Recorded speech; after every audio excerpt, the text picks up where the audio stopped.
நல்ல தைரியம் ஈரியம் என்று சொல்கிற மாதிரி லக்ஷ்மி கடாட்சம் கிடைக்க தான் போகுது. வந்துட்டுருக்கோம், அந்த மாதங்கள்லாம் வந்துட்டுருக்கு. அந்த ஐயா பயப்படணும் அவசியமே இல்லை.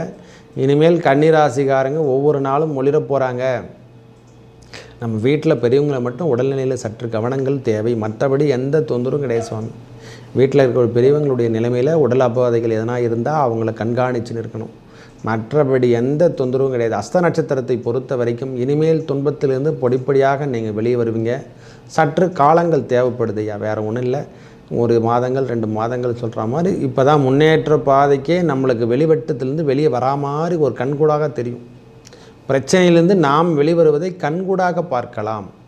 நம்ம பிரச்சனையில் இது வரைக்கும் மாட்டிருந்தால் அந்த பிரச்சனைலேருந்து நாம் வெளிவருவதும், வெளியூர் செல்லக்கூடிய பாக்கியம், அதனால் நல்ல வருமானமோ வெளியூர்லேருந்து வரவு வரா மாதிரி நம்மளுக்கு பாக்கியங்கள். ஏன்னா நான் சொன்னேன் 6ஆம் இடத்துல சனி பகவான் வீற்றிருப்பதும், 7ஆம் இடத்துல ராகு பகவான், அதுவும் இல்லாமல் 9ஆம் இடத்துல குருமங்கள யோகம் பெற்று செவ்வாயும் குருவும் இணைந்து, விக்னேஸ்வராய நமக வெற்றிவேல் முருகனுக்கு அரகரோகராம். அரகர நம பார்வதி பதையே அரகர மகாதேவாம். தென்னாடுடைய சிவனே போற்றி, எந்நாட்டவர்க்கும் இறைவா போற்றி போற்றி. உங்கள் அபிமான அனந்தலை வாழ் ஜோதிடர் வேலாயுதத்தின் நன்றி கலந்த வணக்கத்தை தெரிவித்துக் கொண்டு இந்த பதிவினை காண இருப்பது என்னவென்றால், ஆகஸ்ட் மாத பலாபலங்கள், அதாவது 1/8/2024 முதல் 31/8/2024 வரைக்கும் ஒவ்வொரு ராசிக்கும் எவ்வாறு பலாபலங்கள் வழங்கப் போகிறான்றதை பார்ப்போம் வாருங்கள். எனது அன்புள்ளம் கொண்ட கன்னிராசி நேயர்களே, நம்மளுக்கு இந்த மாதம் எப்படி இருக்குன்னு பார்த்தா, ஆகஸ்ட் மாதத்தை பொறுத்த வரைக்கும் 1/8/2024 முதல் 31/8/2024 வரைக்கும் நல்ல சுப நிகழ்ச்சிகள் நடைபெறுமா? நல்ல சுப நிகழ்ச்சிகள் நடைபெறப்போகுது ஐயா. துன்பத்திலிருந்து விடுதலை என்று சொல்கிற மாதிரி நாம் வெளியூர் செல்லக்கூடிய பாக்கியம், அதாவது வெளியூர் சென்று நாம் பார்க்கின்ற வேலைகளில் ஒரு உன்னதமான வேலைகள் நம்மளுக்கு கிடைக்க போகுது ஐயா. வெளியூர் ஆஃபர் கிடைக்க போகுதுன்னு வச்சிங்களேன். வெளியூரில் சென்று திருத்தலங்களை வழிபடக்கூடிய காலமாகவும், இந்த திருத்தலங்களுக்கோ அந்த ஊர் செல்லக்கூடிய பாக்கியமும், நம்மளுக்கு அந்த திருத்தலங்களை அறம் சார்ந்த விஷயத்தில் ஈடுபடக்கூடிய காலங்களாக இந்த காலம் இருக்கப்பெறும். உத்திர நட்சத்திரக்காரர்களை பொறுத்த வரைக்கும் நல்ல முன்னேற்றம், திருமண ஏற்பாடுகள் நிறைவேறக்கூடிய காலங்களாகும். திடீர்னு பார்த்தோன்னா திருமண ஏற்பாடுலாம் இந்த மாதம் ஃபிக்ஸ் ஆகக்கூடிய மாதமாக நம்மளுக்கு காணப்போகுது. என்னை பொறுத்த வரைக்கும் உத்திர நட்சத்திரம் இனிமேல் ஒளிரும். பழைய நிலைமையிலேருந்து அவங்க வெளியே வரத்துக்கு படிப்படியாக அவங்களே வெளியே வந்துடுவாங்க ஐயா. நம்ம கேது பகவான் கடந்துட்டுருக்கார், நான் இல்லைன்னு சொல்ல. ஜென்மத்தில் கேது பகவான் ராகு என்று சொல்கிற மாதிரி அமைப்பு இருக்க தான் செய்யும். சின்ன சின்ன தடைகளும் மன உளைச்சல்கள் எப்பவுமே இருக்க தான் செய்யும். கன்னிராசிக்காரங்க எல்லாருமே நல்லா இருக்காங்கன்னா ஓரளவுக்கு நல்லா இருக்கக்கூடிய நிலைமையில் தான் சாமி இருக்காங்க. ஏன்னா பகவானுடைய பார்வை எப்பொழுதெல்லாம் நம்ம மேலே 9ஆம் இடத்துலேருந்து நம்ம பார்வை 1, 5 என்று சொல்லக்கூடிய இடத்துல அந்த பார்வை கிடைச்சிட்டாவே போதும்.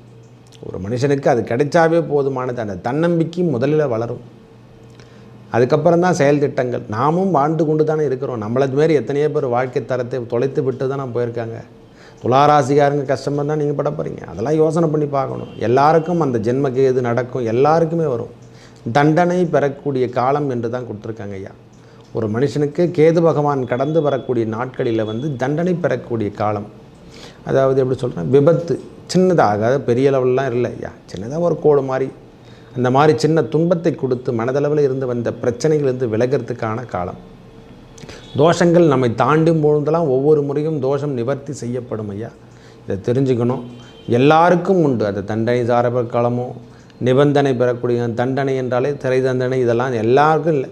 சின்னதாக கை காலில் அடிப்படுறது, இது மாதிரி துன்பங்கள்லாம் கொடுப்ப தான் செய்வார். கேது பகவான் வந்தால் எல்லாமே அதை கண்டு தான் பயப்படுறாங்க. ராகு பகவான் நல்ல முன்னேற்றத்தை கொடுக்கும். அதாவது செல்வத்தை தனிப்பட்ட முறையில் செல்வத்தை சேர்க்கறதுக்கும் என்னென்னா கொஞ்சம் பிளாக் மேஜிக் மாதிரி தெரியும். நாம் ஏன்னா பொருள் போட்டோன்னா திருப்பி கொடுக்க மாட்டாங்க. அது ஒரு பெரிய ப்ராப்ளம். மற்றபடிலாம் எந்த தொந்தரவும் கிடையாது. வேலை சார்ந்த விஷயத்திலையும் நல்ல தைரியம் ஈரியம் என்று சொல்கிற மாதிரி லக்ஷ்மி கடாட்சம் கிடைக்க தான் போகுது. வந்துட்டுருக்கோம், அந்த மாதங்கள்லாம் வந்துட்டுருக்கு. அந்த ஐயா பயப்படணும் அவசியமே இல்லை. இனிமேல் கன்னிராசிக்காரங்க ஒவ்வொரு நாளும் ஒளிர போகிறாங்க. நம்ம வீட்டில் பெரியவங்களை மட்டும் உடல்நிலையில் சற்று கவனங்கள் தேவை, மற்றபடி எந்த தொந்தரவும் கிடையாது சுவாமி. வீட்டில் இருக்கிற பெரியவங்களுடைய நிலைமையில் உடல் அபவாதைகள் எதனா இருந்தால் அவங்கள கண்காணிச்சுன்னு இருக்கணும், மற்றபடி எந்த தொந்தரவும் கிடையாது. அஸ்த நட்சத்திரத்தை பொறுத்த வரைக்கும் இனிமேல் துன்பத்திலிருந்து பொடிப்படியாக நீங்கள் வெளியே வருவீங்க. சற்று காலங்கள் தேவைப்படுது ஐயா, வேறு ஒன்றும் இல்லை. ஒரு மாதங்கள் 2 மாதங்கள் சொல்கிற மாதிரி இப்போ தான் முன்னேற்ற பாதைக்கே நம்மளுக்கு வெளிவட்டத்திலேருந்து வெளியே வரா மாதிரி ஒரு கண்கூடாக தெரியும். பிரச்சனையிலேருந்து நாம் வெளிவருவதை கண்கூடாக பார்க்கலாம். நம்ம பிரச்சனையில் இது வரைக்கும் மாட்டிருந்தால் அந்த பிரச்சனைலேருந்து நாம் வெளிவருவதும், வெளியூர் செல்லக்கூடிய பாக்கியம், அதனால் நல்ல வருமானமோ வெளியூர்லேருந்து வரவு வரா மாதிரி நம்மளுக்கு பாக்கியங்கள். ஏன்னா நான் சொன்னேன் 6ஆம் இடத்துல சனி பகவான் வீற்றிருப்பதும், 7ஆம் இடத்துல ராகு பகவான், அதுவும் இல்லாமல் 9ஆம் இடத்துல குருமங்கள யோகம் பெற்று செவ்வாயும் குருவும் இணைந்து நல்ல அமைப்பினை பெறும். எனக்கு தெரிஞ்ச வரைக்கும் செவ்வாயும் குருவும் இருவரும் இணைந்து நல்ல அமைப்பினை பெற்று நல்ல முன்னேற்ற பாதைக்கு செல்லும். அதுவும் இல்லாமல் ஒரு 15 தேதிக்கு அப்புறம் 2ஆம் தேதி, அதாவது 2ஆம் அதிபதி 12ஆம் அதிபதி என்று சொல்லக்கூடிய சூரிய பகவான் ஆட்சி பெறுவது அறம் சார்ந்த விஷயத்தில் நல்ல முன்னேற்றம் வருமையா. தெய்வீக அனுகிரகம் கிடைக்கின்ற மாதமாக இந்த மாதம் திகழும். தெய்வ அருள் கிட்ட போதுங்க உனக்கு, அவ்வளோதான் சொல்ல முடியும். தூக்கம் இல்லாமல் வாழ்ந்துட்டுருக்கீங்களே, இனிமேல் தூங்க போகிறீங்க. நல்ல அருமையான ஒரு தூக்கம் கிடைக்கும். எந்த ஒரு வியாதியும் நம்மளை இதுமாதிரி தொந்தரவு பண்ணாது. நிம்மதியாக நம்ம வீட்டில் இருக்கலாம். கோயிலுக்கு போனோமா, வேலைக்கு போனோமா, இதை மாதிரி நிம்மதி என்று சொல்லக்கூடிய அமைப்பு பெறும். வேலை இழந்தவருக்கு இது ஒரு நல்ல ஒரு உன்னதமான காலம் ஐயா. திருப்பியும் வேலையை நம்மளுக்கு ஜாயின் பண்ணிவிடுவோம். சொந்த தொழிலோ எதனா ஒன்று செய்யக்கூடிய பாக்கியம் பெற தான் போகிறோம் ஐயா. பயப்படணும் அவசியம் இல்லை, பயப்படுற அவசியமே இல்லை சுவாமி. தன்னை சொல்லுவாங்க, தன்னம்பிக்கை வளரக்கூடிய மாதமாக இந்த மாதம் இருக்கப்பெறும். அதுவும் இல்லாமல் 27 தேதி வரைக்கும் அந்த குருமங்கள யோகம் பெற்று தான் காணப்படும். அதுக்கப்புறம் 27ஆம் தேதிக்கு அப்புறம் செவ்வாய் பகவான் இடம்பெயர்ந்து அந்த 10ஆம் இடத்துக்கு செல்ல போகிறார். அதை தான் சொன்னேன், வேலை அமைப்பு வெளியூர் செல்லக்கூடிய பாக்கியம். அதுவும் இல்லாமல் 2ஆம் அதிபதி நம்ம ராசியில் வந்து நீச்சகதி பெறுவார்.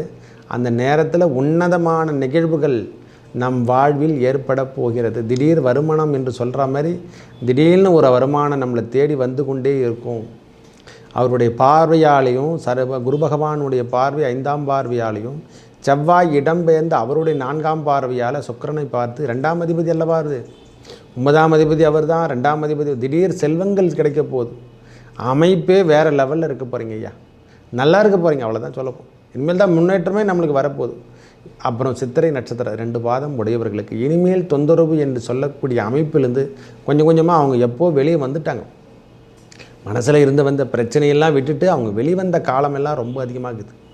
தொந்தரவு இருந்தால் வெளியே வரணும் ஐயா. நாங்கள் சொல்கிறது கோச்சார ரீதியாக வரக்கூடிய பலாபலங்கள்.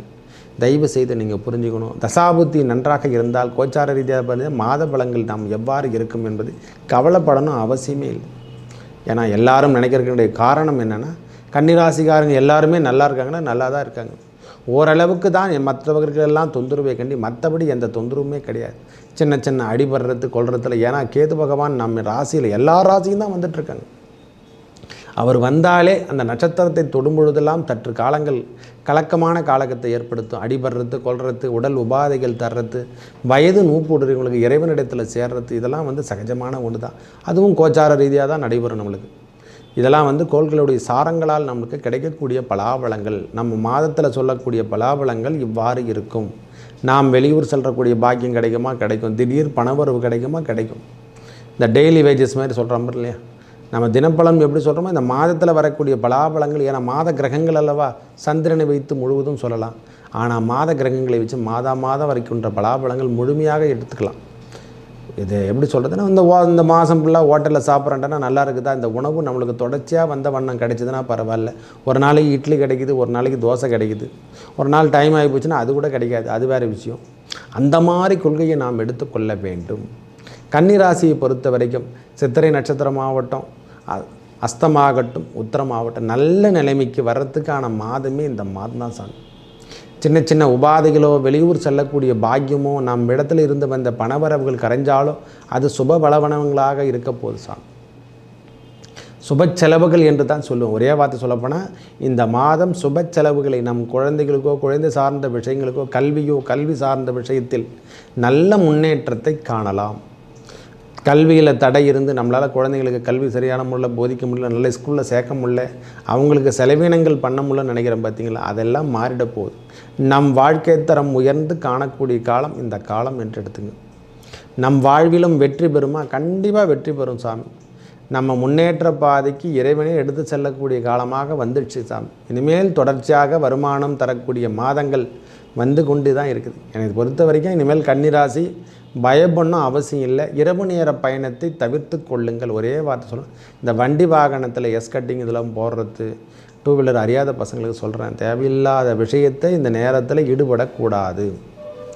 அதுவும் இல்லாமல் 2ஆம் இடம் என்று சொல்லக்கூடிய கணவன் மனைவிக்குள் கருத்து வேறுபாடுலாம் இருக்கவே கூடாது. வண்டி வாகனத்தையோ வண்டி வாகன பிரச்சனைகளையும் நாம் தடை என்று சொல்லக்கூடிய அமைப்பு ஏற்படும்.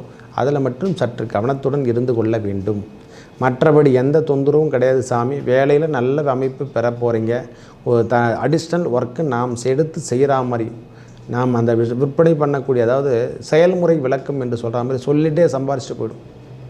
அப்படி கை மாற்றி விடுற மாதிரி சொல்லிவிட்டு அதை சொல்லிவிட்டு சம்பாதிக்கக்கூடிய காலம் இதோ வந்து விட்டது என்று தான் சொல்லுவேன். நல்லா இருக்குது ஐயா. நல்ல அமைப்போடு நாம் இந்த மாதம் 8ஆம் மாதம் கடந்து வந்து விடுவோம். நல்ல செல்வங்கள் பெறக்கூடிய மாதமாக இந்த காலம் இருக்கும். வெளியூர் செல்லக்கூடிய பாக்கியம், திடீர் திருமண வாய்ப்புகள் ஏற்படக்கூடிய மாதமாக சித்திரை நட்சத்திரக்காரர்களுக்கு இருக்க போது, அஸ்த நட்சத்திரக்காரர்களுக்கு கண்டிப்பாக உண்டு. அதில் எந்த குறைபாடும் கிடையாது. இனிமேல் வருகின்ற காலங்கள் எல்லாமே நல்ல முன்னேற்றம், திருமணம் சார்ந்த விஷயமாகட்டும், புத்திர பேர் கிட்டக்கூடிய, முக்கியமாக சொல்லப்போனால் இந்த மாதம் திடீர் புத்திர பேர் கிடைக்கின்ற மாதமாக இருக்க போதையா. நல்லா இருக்குது சாமி, விடுங்க. நம் வாழ்வில் எல்லா நல்லமும் கிடைக்கக்கூடிய கண்டிப்பாக இறைவன் கொடுக்க தான் போகிறான். மேலும் நல்லதெல்லாம் நடக்க இறைவன் அந்த முருகப்பெருமானையும் மகாலட்சுமி அந்த லக்ஷ்மி நாராயணனை வழிபட லக்ஷ்மி நரசிம்மரை வழிபட உங்கள் வாழ்வில் ஏற்பட்ட துன்பங்கள் விலகி இந்த மாதம் முழுவதும் நல்லதே நடக்கும். நன்றி, வணக்கம்.